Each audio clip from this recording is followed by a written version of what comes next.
This is a war over resources. It's an existential war for the West. I'll say it again. They're sending us terrorists to disturb us to the point where the population will start to lose hope. Their only hope is to make us lose hope. Because the moment we lose hope, we will abandon our leaders. And that's when we will be weak. So, welcome again to another episode of WSXM. You don't know, my name is Stefan. For those of you who've seen me for the first time, welcome. So, Professor Abata, he was discussing, he gave an interview and he was talking about why the AES alliance is the first real hope for Africa and the geopolitical shift that we're having currently and why the West is losing their power.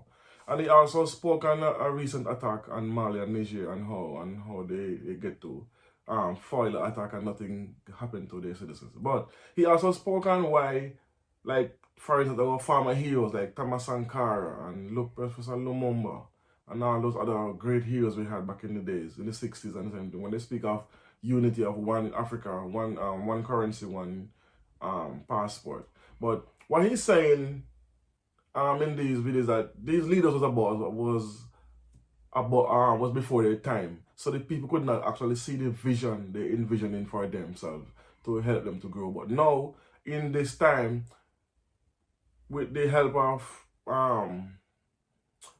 Captain Abraham Chori and the younger generation, now we see all the mistakes our foreparents made. So now we see why this geopolitical shift from the AES alliance, why it will work, and why this is the first real chance and hope for Africa to step out into the light and we become the masters of our destiny. But take a listen to this interview where he breaks it down, and then let me know what you think about it in the comment section.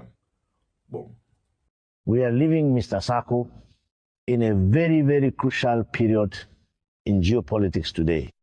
We have found ourselves at the very epicenter of this geopolitical shift, where the race that has illegally dominated the entire world is on the verge of being dethroned.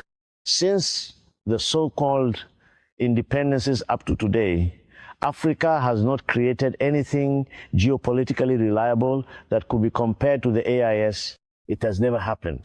I told you, I said that this is Africa's first real awakening, because our first leaders like Modibo Keita and Modibo Kuruma had the right ideas.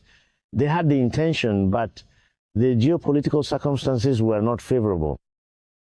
They were too far ahead of their people, ahead of their time. They were not lucky.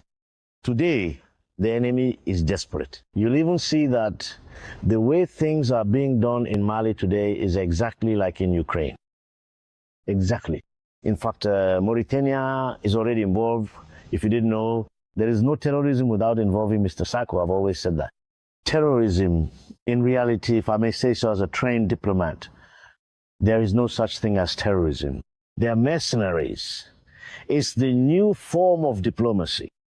But when you're the victim on the other side, you see them as terrorists. They're the cheapest tools in geopolitics today.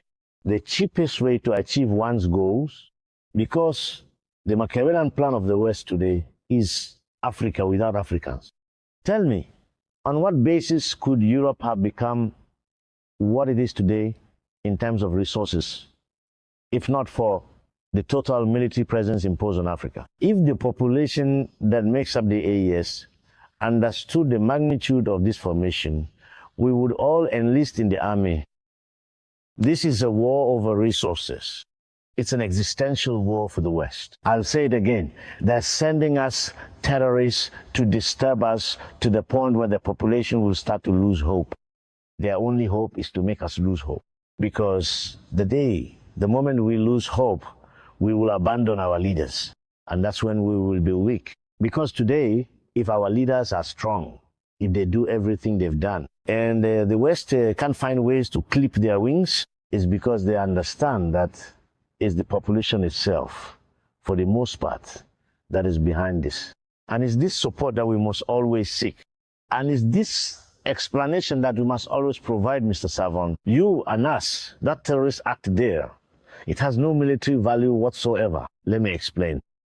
Military value means an act that can influence the balance of power on the front line.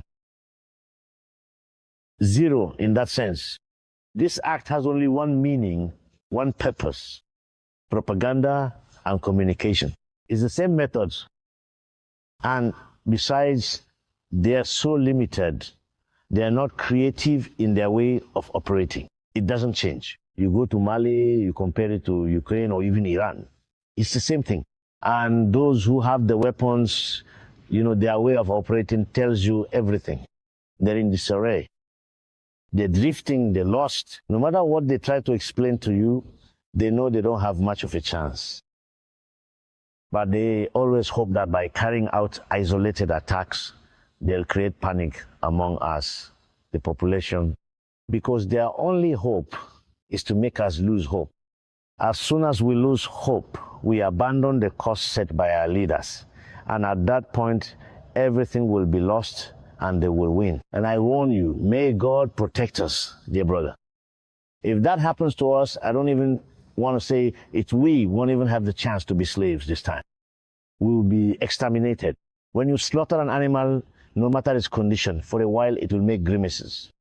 Does that mean it's still alive? No, it's no longer alive. That's just the nerves reacting.